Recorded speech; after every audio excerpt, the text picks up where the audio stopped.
ही अगदी प्राचीन काळातील गोष्ट आहे. एका पराक्रमी राजाच्या मनात एक गहन शंका निर्माण होती. शास्त्र सांगतं की मनुष्याचं भाग्य त्याच्या जन्माच्या नक्षत्रावर आणि मुहूर्तावर अवलंबून असतं. ही जिज्ञासा शांत करण्यासाठी राजाने राज्यातील श्रेष्ठ विद्वान आणि ज्योतिषी यांची सभा बोलवली. राजा सिंहासनावरून उठून गंभीर आवाजात म्हणाला, विद्वानांनो, माझ्या जन्मपत्रिकेनुसार मला राजयोग होता म्हणून मी राजा झालो. पण त्याच वेळी त्याच नक्षत्रात आणि त्याच मुहूर्तावर हजारो इतर बालकांचाही जन्म झाला असेल. मग ते राजा का झाले नाहीत? कोणी गरीब राहिले, कोणी दास बनले, तर कोणी दुःख भोगत आहे. जर वेळ एकच असेल तर परिणाम वेगवेगळे का? सभागृहात शांतता पसरली. कुणाकडेही या सूक्ष्म प्रश्नाचे उत्तर नव्हते. तेव्हा एक वृद्ध विद्वान उभे राहिले आणि म्हणाले, महाराज, या प्रश्नाचे उत्तर या सभेत नाही, जंगलात राहणाऱ्या एका सिद्ध महात्म्याकडेच याचे समाधान मिळेल. पहिला महात्मा, अंगारे खाणारा राजा एकटाच घनदाट जंगलात गेला. तिथे त्याने एक विचित्र दृश्य पाहिले. एक महात्मा धगधगते अंगारे खात होते.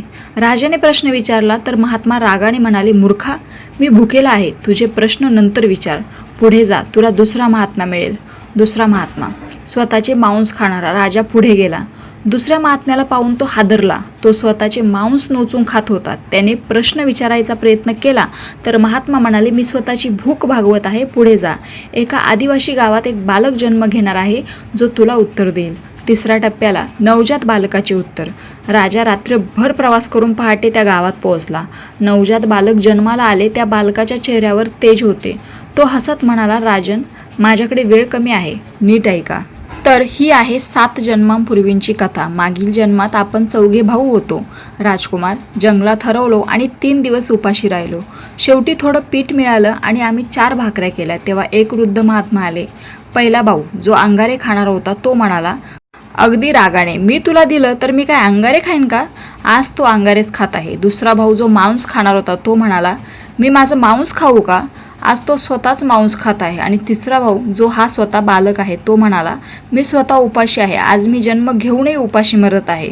चौथा भाऊ, स्वतः जो राजा झालेला आहे, तो तुम्ही तुमची अर्धी भाकरी प्रेमाने दिली. महात्म्याने आशीर्वाद दिला, तुझं भविष्य तुझ्या कर्मांनी उजळेल. तर या सर्व कथेतून मार्मिक संदेश घ्यायचा तो असा की बालक शेवटच्या श्वासात म्हणाला, राजन, वेळ आणि नक्षत्र एक असू शकतात, पण प्रारब्ध आणि कर्म प्रत्येकाचे वेगवेगळे असतात.